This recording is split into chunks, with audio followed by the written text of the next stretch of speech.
For decades, India's national security policy could be summed up in just two words: strategic restraint. But then, a deadly terror attack in Pahalgam happened, and that entire playbook, it got tossed right out the window. So today, we're going to dig into what replaced it and why this signals a totally new era for India on the world stage. To put it simply, the old rules are just gone. And we're not talking about some minor tweak here. This is a fundamental rewrite of India's entire role in the region. It's a huge shift from being a patient defender to, well, a much more proactive power. So what could possibly trigger such a massive change? Well, every big policy shift has a flashpoint, right? And for India, it was this horrific terror attack that it crossed the line. It forced New Delhi to respond in a way that, frankly, no one saw coming. Okay, so here's the timeline of how this all went down. First, you have the attack in Pahalgam. It sends shockwaves across the nation, creating this massive, immediate crisis. Then, in this really pivotal national address, the Prime Minister doesn't just condemn it, he lays out a completely new doctrine. And this wasn't just talk, not at all. It was followed almost immediately by action.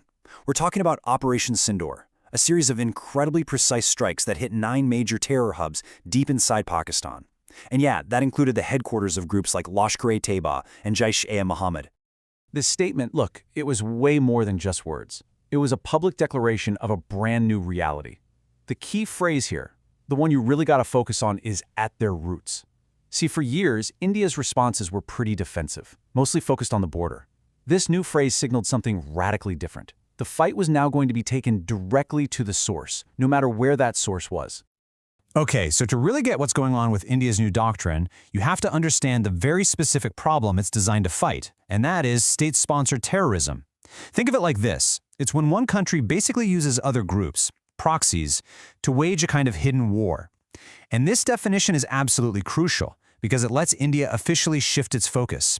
It's not just about the terrorists on the ground anymore, it's about the state that's pulling the strings.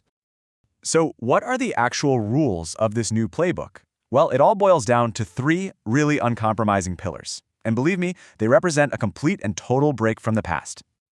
All right, these 3 pillars, they are the absolute heart of this new doctrine. First up, decisive retaliation. This means the response isn't just going to be proportional. Nope, it's going to be on India's terms at a time and a place of its choosing. Second, and this one is huge, no nuclear blackmail. India is essentially saying, we will not be deterred by the threat of nuclear war when we're defending ourselves, period. And finally, no distinction. This just erases that blurry line between the terrorists and the states that sponsor them. From now on, they're considered one and the same target. And this really gets to the core of the whole strategic shift. The old way, deterrence by denial, was kind of like building a bigger, stronger fence to keep people out. But the new way, deterrence by punishment, that's totally different. It's more like saying, hey, go ahead, jump the fence, but what happens to you next is going to make you wish you never, ever had. See? The focus has completely shifted from just preventing an attack to making sure the consequences of that attack are absolutely devastating for the aggressor. But, this new assertiveness wasn't just about flexing military muscle. To make it truly effective, India knew it had to fight on other fronts too.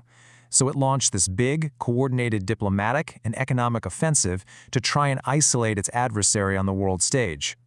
So, right after the military strikes, India launched what you can only call a diplomatic blitz. I'm talking high-level delegations sent to over 30 countries, all with a crystal-clear mission: reframe the whole narrative. They wanted to position this state-sponsored terror not as some regional squabble, but as a threat to global peace. And their goal? To build an international coalition. And you know what? It worked. The effort really paid off, and they secured some crucial support from major world powers. Economic pressure was another key part of this playbook. So, for example, when Pakistan was about to get a $1 billion loan from the IMF, India formally stepped in. They raised serious concerns that that money could get misused, diverted to fund military and terrorist activities. This was just a crystal clear signal to all the world's financial institutions that, hey, doing business with sponsors of terror, it now comes with a risk. And all of this really brings us to the bigger picture here. This whole new assertive playbook, it's not just a knee-jerk reaction to one attack.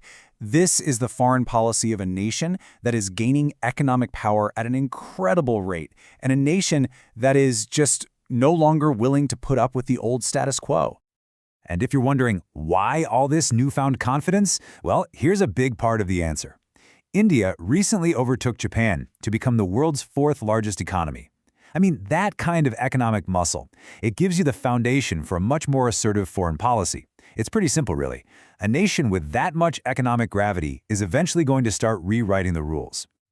So ultimately, what we're really seeing here is India signaling its intent to act like the major global power it's becoming. This new doctrine, it's not just about defense anymore, it's about actively reshaping the security dynamics of the entire South Asian region. And that leaves us with a really powerful question, doesn't it? What happens when a rising economic giant decides it's time to rewrite the rules of engagement, the rules of war and peace in its own backyard?